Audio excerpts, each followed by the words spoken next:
Come over here and get this on the screen. Now, this is what I'm talking about. This is what I mean when I say they're suffering. That's the black man, okay? Now, here's the white man, and he puts his foot on the black man. That's what's been happening for 400 years. Now, watch this. Now, this is what I'm talking about when I say everybody suffers. Because to keep him down, I got to keep my foot on him. So I'm limited in where I can go.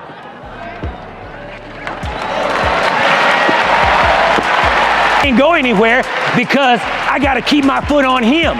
Everybody suffers.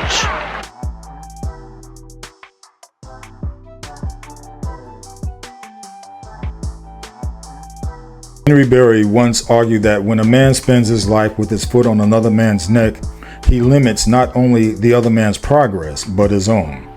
Dr. Price believed that principle still applies today. The question is, what happens to a nation that spends generations holding part of its own people down? Now, there is another document that is similar in its purpose, that without question can be validated. I have a copy of the original document. I got it from the archives of this particular state. I refer to the speech of Henry Berry of Jefferson in the House of Delegates of Virginia on the abolition of slavery, page 3, Monday, January 16, 1832. And I want to quote from that speech. It's a long speech, but I want to quote something from it. Senator Berry is speaking, Henry Berry is speaking. He said, "Pass as severe laws as you will to keep these unfortunate creatures in ignorance."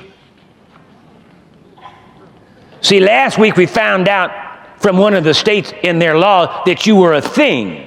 Now, Brother Berry is letting you know you're a creature.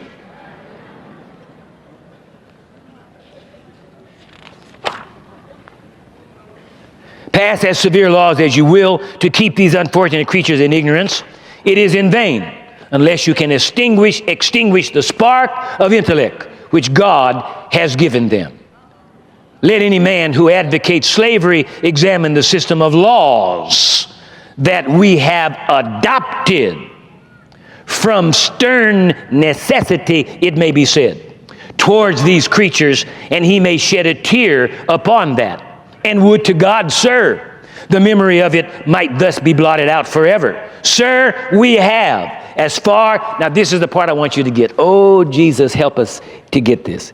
Help every white person that hears me to get this. Help every Hispanic, every Latino, every Latin, every black person, every Asian, every Indian, whatever ethnicity you are. Oh, help us to get this. Because see, our whole nation is suffering because of the suffering of the black man in America.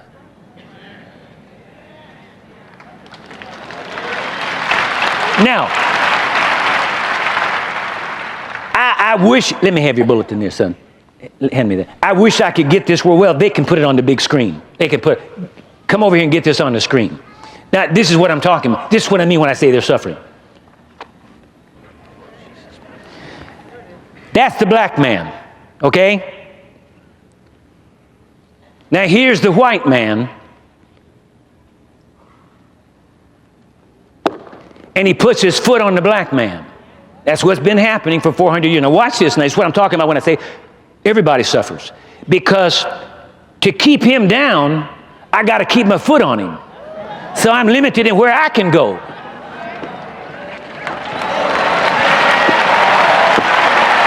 I can't go anywhere because I got to keep my foot on him. Everybody suffers. You get that?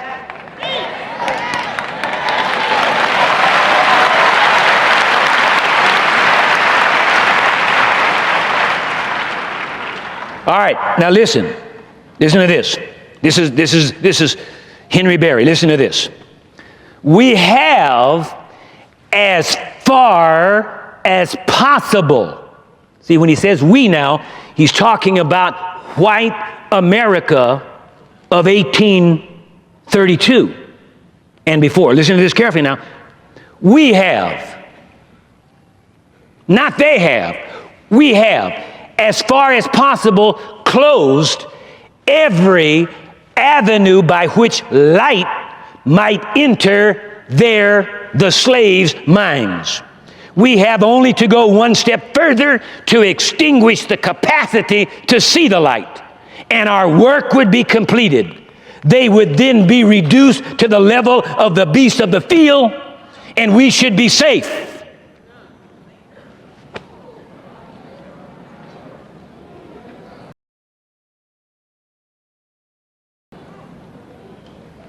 See, that's why I use the Willie Lynch letter, even though it's not actually authenticated, but the principles enunciated in it, the same kind of thing here. He said, we've closed every door. We've done everything we could to keep the light from them.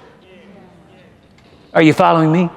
See, it was a purposeful, deliberate, premeditated conspiracy to keep us in the dark.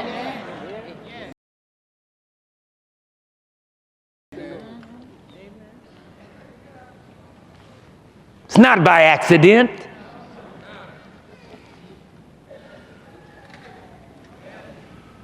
All right, listen on now. He goes on to say, and I am not certain that we would not do it if we could find out the necessary process, and that under the plea of necessity. But sir, this is impossible. And can man be in the midst of free men and not know what freedom is? End of quote. Now actually, Henry Berry was really making a positive overall, if you read the whole speech, he's talking about the fact that slavery ought to be abolished. But I wanted you to get that one statement in there where it was said, we have closed every door. Are you following what I'm saying? Because that's a conspiracy. And because to keep people ignorant, then you can manipulate them.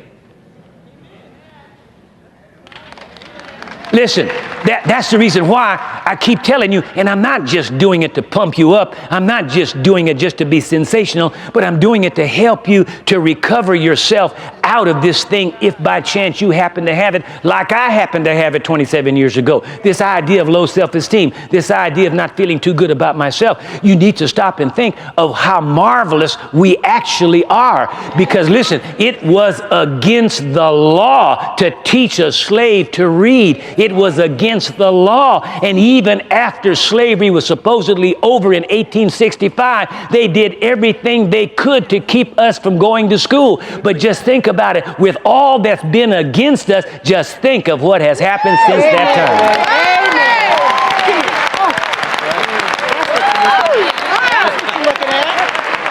That ought to make you feel a little bit good about yourself. Yes. Not better than someone else, but just good about you. Amen. But see, they know that if you ever learn how to read, you become dangerous. See, I'm dangerous. Because I can read.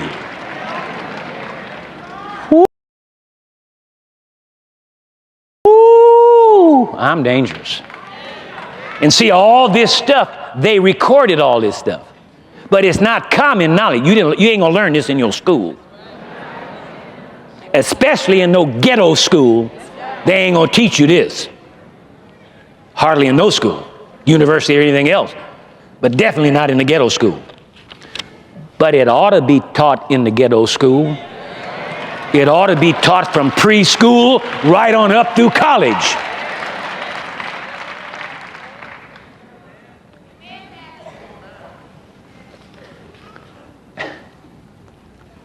It's a miracle that we black folk have been able to maintain our sanity in the face of the kind of conspiracy perpetrated against us over these hundreds of years that we have been in America. God must have a purpose for us. Now, there are 4 reasons the oppressor holds himself back as well as the oppressed. Reason number 1 is damage the moral character of the slaveholder. The habit of dominating another human being creates arrogance, pride, cruelty, and a false sense of superiority. Now, the argument was a slave is denied freedom, but the master loses compassion, and the master becomes dependent on control rather than personal growth.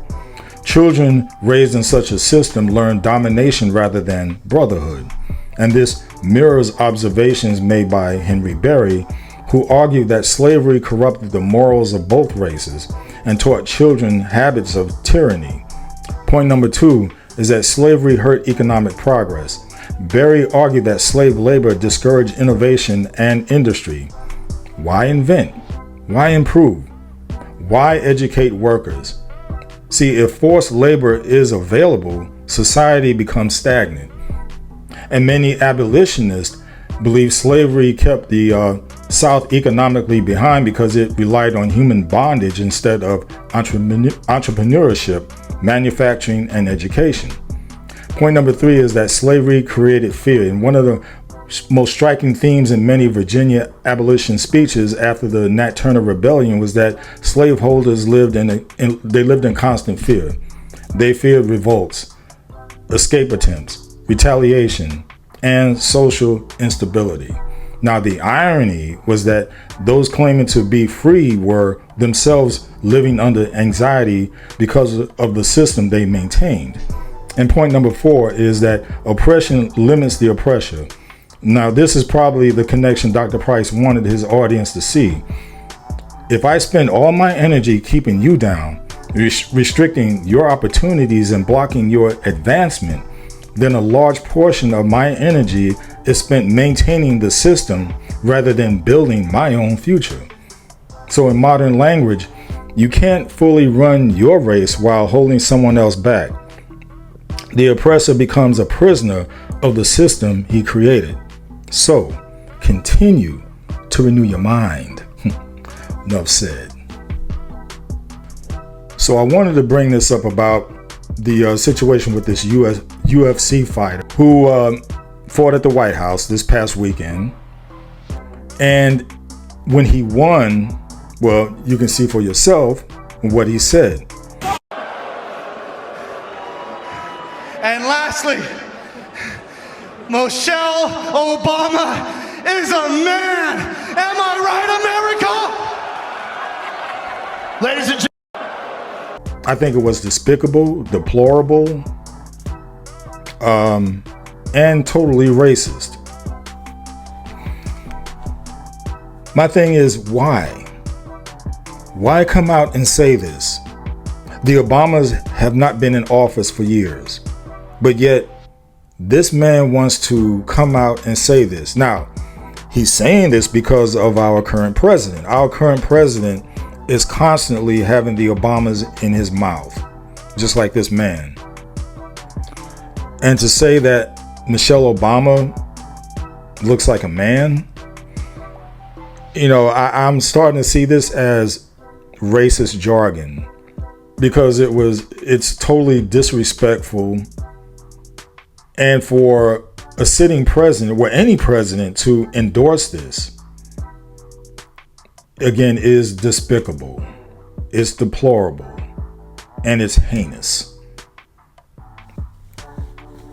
But yet here we are with people who claim to be friends of mine are behind this type of garbage, because I never see anyone getting on the president about this or anything like this. They state when statements like this are made and the president, really is endorsing this because after he said this, he comes to the president and hands him a gift. And afterwards, the president says nothing about what he just said. Why? Because the president is always saying things like this, like his memes that he puts up about the Obamas. Now, here's the thing about me. I've never been fully on board with the Obamas, because my reasons have been that when it comes to racist agendas like this, the Obamas have never pushed the agenda against it. But because this was done to a black woman, it was done to a black woman, I always feel like I need to say something, at least from my perspective, at least from my behalf. Because the black woman is always being disrespected. Now, I'm not talking about these women out here doing these, twerks and all that other BS. And that's about as bad of language that you'll ever hear me say. Okay. But I'm talking about real black women. Okay. I'm defending them. And and like I said, it's deplorable. Now, this next meme I have it's in correlation with this. And as you can see, it's towards the WWE. Now, somebody put this up and they're talking about Jay Cargill. Now, this is the thing about racists. They like to try to come in the back door and say, well, I didn't say anything racist. Like we're stupid. We're not stupid. So they have this, as you can see, they're showing these wrestlers, these female wrestlers. Notice, all of them, they're showing them, they're saying, well, what would they look like without any hair? What would they look like bald? But if you notice, at the bottom, to the right, says Jay Cargill. And they got her looking totally like a man. Totally. Now, here's a picture of Jay Cargill. Does she look like a man to you? No, she doesn't. But see, people in the comments, they were saying, oh, it's just a joke, blah, blah, blah. No, I see through the foolishness. I see through the racism. And a lot of other people do also. And this is pure garbage and junk. And this is the type of thing I've been talking about. Whereas people say, well, this stuff is in the past, blah, blah, blah. No. Because when you go on sites like X, owned by Elon Musk, it's an anything goes atmosphere.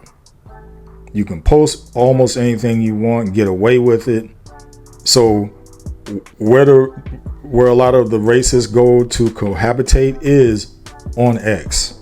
And you'll see them in a bunch. It's bountiful there.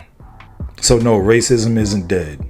It just comes in another direction. Be aware of it.